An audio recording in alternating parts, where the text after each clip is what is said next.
Yes. Ano yung nagpapatamis dito? Sibuyas. Ah, may sibuyas? Lasang-lasa rin yung sibuyas niya. Ayan na, may pinadala ang bawangon ng product nila. Which is sikat na sikat to sa TikTok ha. Kaya ayan, susubukan natin ngayon. Kasi nga, tama-tama, sakto rin. Na meron tong, yes, Sanjuk base. Uy, may iba't ibang flavor yung malita ko. Ano yan? Ito, bawangon mild spicy. Meron din siyang super spicy and original. Ako, gusto ko yung spicy pero acidic kasi ako kaya mag-original muna tayo. Ako mapaparaming kanin natin dito. Spicy.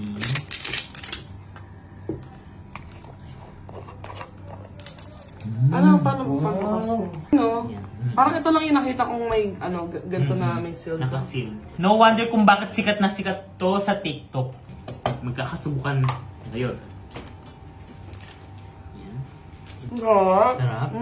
Try naman natin itong mild spicy nila. Diba? Siyempre, healthy living tayo for today's video. Sanjuk to.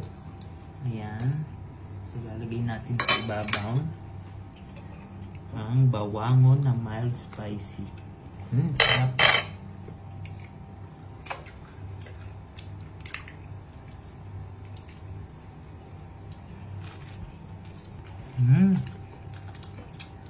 Sarap? Sarap, no? Anong masabi mo din sa akin? May pamasabi, alat siya na, masarap. Ang sarap itong pagkakatimpla. Perfect na perfect. Ano yung lasa niya? Bawang or... Parang nasa mo yung bawang. Spiciness niya, napaka-mild. At in yung mga kaya-kaya to, hindi mahilig sa maanghang. Kaya-kaya nila to.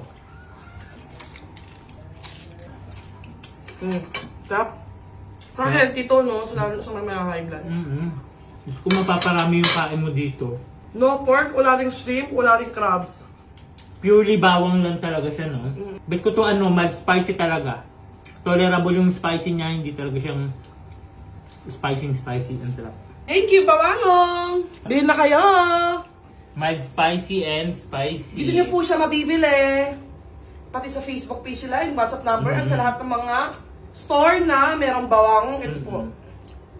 Thank you! Thank you!